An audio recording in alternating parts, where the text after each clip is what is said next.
Imagine standing on top of a mountain and seeing a storm bearing down on you. Most people would be scared. I, on the other hand, would see the opportunity of a lifetime. We are entering one of the most turbulent periods in modern economic history. Some call it the beginning of the end. I call it the beginning of the new wealth cycle. In 2008, as the world crumbled, I made decisions that multiplied my wealth. Today, in 2025, I see familiar patterns, but larger, more complex, more intense. And if you act now, you too can turn this crisis into your financial catapult. Tell me, have you ever felt like everything around you was collapsing, but something inside told you it was time to act? If so, write it in the comments. That's where the transformation begins. Strategy 1. View the crisis as a market of hidden opportunities. In nature, when a storm devastates a forest, not all the trees die. Some, in fact, sprout stronger because the soil is enriched with the remains of what fell. The economy works the same way. In every recession, 90% of people go into panic mode. They sell their assets, cut spending to the extreme, and take refuge in cash, which, ironically, loses value due to inflation. The remaining 10% do the opposite. They buy what others are giving away out of fear. In 2008, while the news was talking about the end of the financial system, I acquired high-quality properties at prices that now seem unreal. Buildings that were once worth $10 million, bought for $4 or $5 million, financed with long-term debt and historically low rates. That same debt, thanks to inflation and cash flow, is now not only paid off, those properties have tripled in value. The difference wasn't luck, but understanding a pattern. When fear is at its peak, the real value of assets is at its lowest. When prices rise and everyone feels safe, the risk is higher than it seems. Today, the bubble is much bigger than it was in 2008. Global debt exceeds 350% of global GDP. The real estate market in many cities has inflated by more than 200% in a decade, and the Federal Reserve is printing money at a pace that would have seemed impossible 20 years ago. This isn't sustainable, and that means a correction is inevitable. For those who are unprepared, it will be a tragedy. For those with liquidity and vision, it will be the beginning of a new fortune. Strategy 2. Smart debt, the secret weapon of the prepared investor. The word debt makes most people uncomfortable because they've seen the most destructive version. Credit cards with 25% interest, personal loans to finance whims, mortgages that consume half their monthly income. That's consumer debt, and yes, it sinks you. But there's another side that we're almost never taught in school: productive debt. This is what you use to acquire assets that generate income greater than the cost of that debt. Let me give you a real-life example. In a low-interest environment like the one we experienced after 2008, I was able to finance productive properties with mortgages at 4%. If a property gave me a net annual yield of 8%, that differential allowed me to double the return on my own capital, thanks to leverage. In a high-interest rate environment, like the one we're currently experiencing, the strategy changes. I don't take on new debt at any cost, but I do refinance already stabilized properties to free up tax-free capital. I don't spend that capital, I reinvest it in more assets that generate cash flow and tax advantages. The key is to understand that borrowed money, if used well, can work harder than you do. A single leveraged dollar can multiply across multiple assets as long as those assets have a real and sustainable return. The difference wasn't luck, but understanding a pattern. Debt is neither good nor bad in and of itself. It's simply a tool. In inexperienced hands, it destroys. In trained hands, it builds empires. Write in the comments, "Nothing stops me, everything drives me," to remind yourself that money can be your ally. Strategy 3. Ignore the rules that keep the majority trapped. For decades, society has repeated the same financial advice as if it were a commandment. Go to school, get a secure job, save in a retirement account, invest in a diversified fund, and wait 40 years to enjoy your money. That formula worked for our grandparents' generation, but not for yours. The 21st century changed the rules of the game, and what was once a safe path is now a slow trap. Why? Because traditional retirement funds, such as 401s or IRAs, depend entirely on a stock market that you don't control. Because these funds invest primarily in stocks and bonds of large corporations that, in times of crisis, can plummet 30% or 40% in a matter of months. Because government promises, such as pensions, Social Security, and future benefits, are threatened by unsustainable public debt and an aging population that is already putting pressure on retirement systems. In 1980, for every retiree in the United States, there were more than 3 active workers contributing to their pension. Today, that ratio is barely 2 to 1, and it continues to decline. Mathematically, this means the system cannot keep the same promises without raising taxes or reducing benefits. Meanwhile, inflation erodes the purchasing power of money saved in low-risk accounts. If your plan is to wait 40 years, it's likely that what you consider enough today to live with dignity will barely be enough to survive. The game is designed to make you feel safe, while in reality, you are slowly being drained. Those who understand this don't follow the rules of the official narrative. They design their own board, their own strategies, and their own assets. Strategy 4. Invest in tangible assets that breathe and produce. Throughout my career, I've learned a simple truth. Paper that represents a promise doesn't feed us, doesn't pay rent, and doesn't produce value on its own. I'm interested in assets that breathe, that work in real life, and that generate consistent cash flow. When I invest, I think about 3 main categories. 1. Energy and natural resources. An oil well doesn't stop pumping because the stock market has fallen. As long as the world needs energy, that asset will continue to produce value. 2. Productive real estate. An office building, a residential complex, a logistics warehouse. Even if the stock market is in the red, the tenants continue to pay rent. 3. Precious metals. Gold and silver don't generate cash flow, but they do preserve value and protect against inflation and currency devaluation. In my portfolio, these assets serve 3 vital functions. Generate consistent income, regardless of stock market fluctuations. Protect against inflation, because its value tends to rise when money loses purchasing power. Provide real tax benefits, such as accelerated depreciation or operating expense deductions, which reduce my tax burden. If today you have all your capital in paper, such as stocks, bonds, mutual funds, and the like, you are at the mercy of Wall Street and the decisions of a handful of central banks.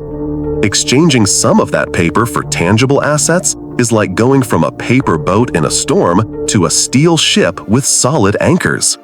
Say, I accept success, money, and happiness in my life if you're ready to exchange paper for assets that aren't dependent on Wall Street. Strategy 5. Understand the real enemy, inflation. Most people believe that inflation is like the weather, something that just happens and that we can't control.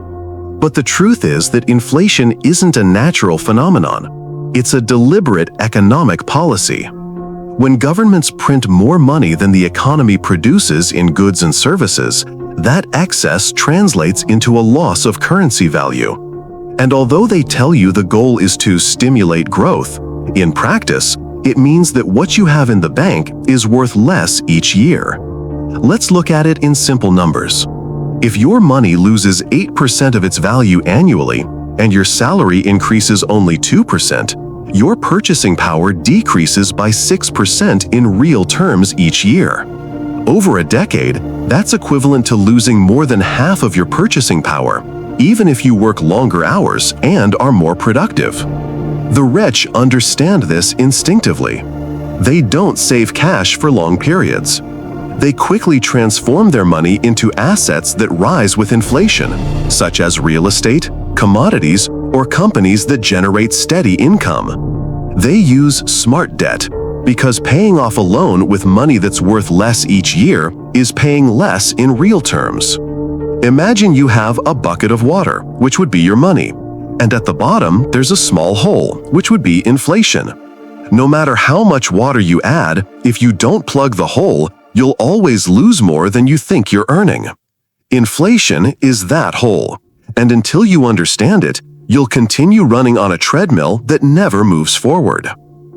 Strategy 6. Maintain strategic liquidity. Investing is essential, but not all of your capital should be tied up in long-term assets. Liquidity is quick access to cash. It's one of the most underrated tools in the financial game. Why? Because in times of crisis, when most people are selling to survive, you may be buying at a bargain price. During the 2008 real estate crisis, properties valued at $300,000 sold for $120,000.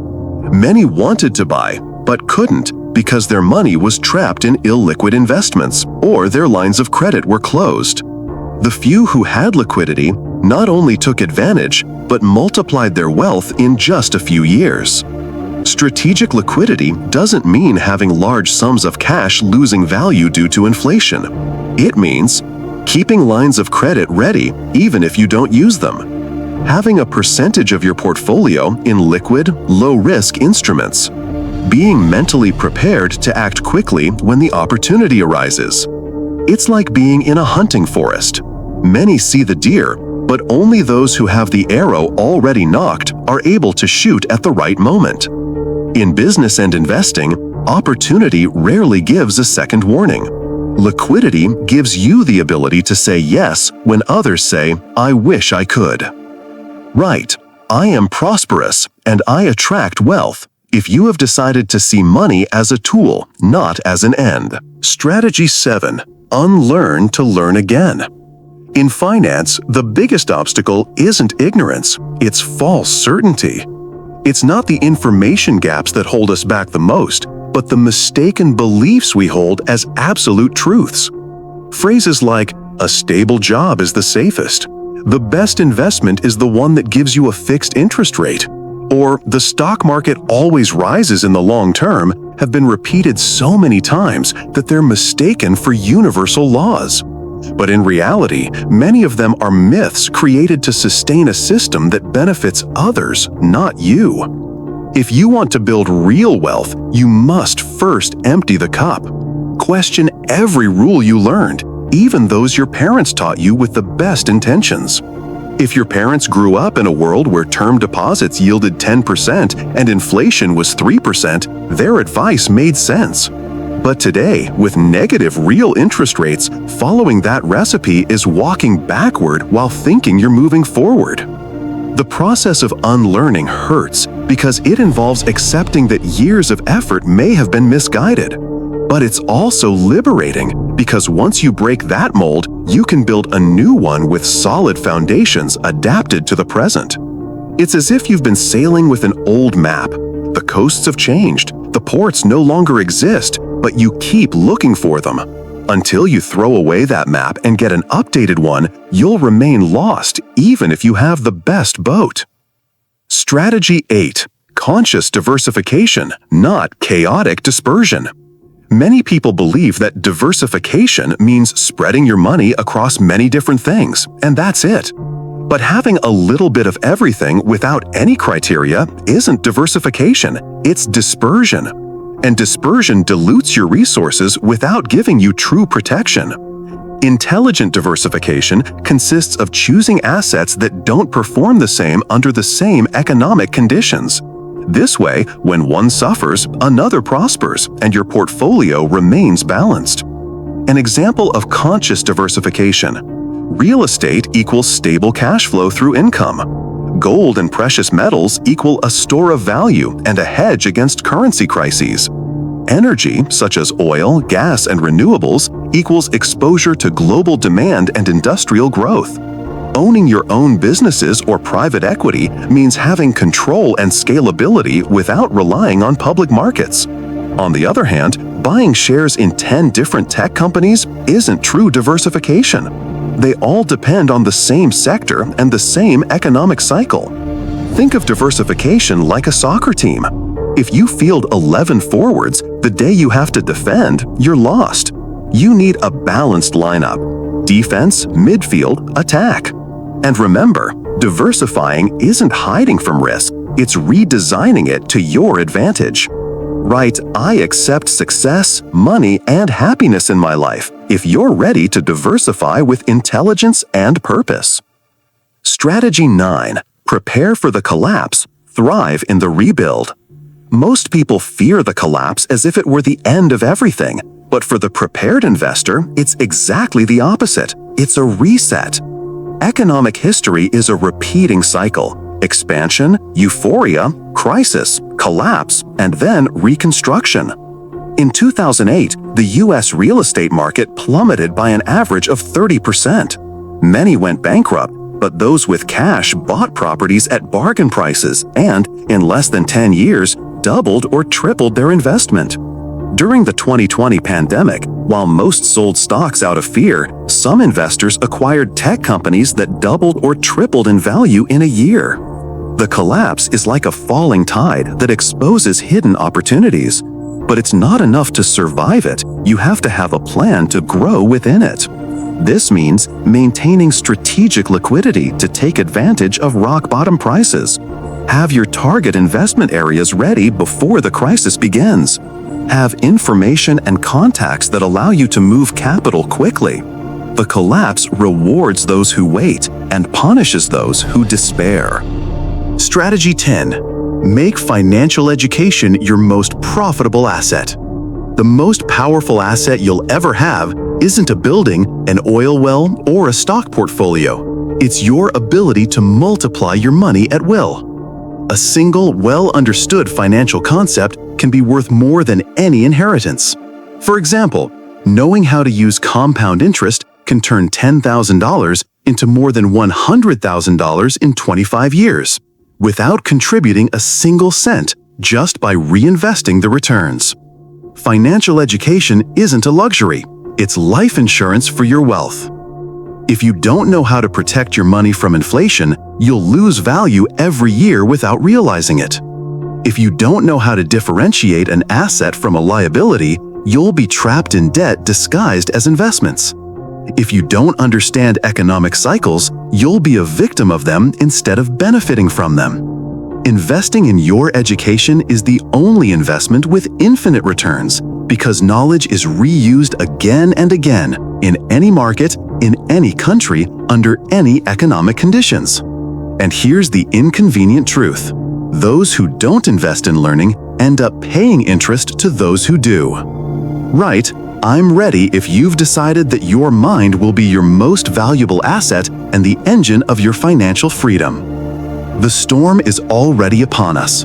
For some, it will be devastating. For others, it will be the wind that propels their ship toward a destination of abundance.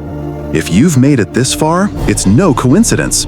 You're already in the 10% who aren't paralyzed by change. If this resonated with you, it's because you're ready for the next message. Subscribe and join me on this journey. The opportunity is out there, waiting for those with the courage to see it.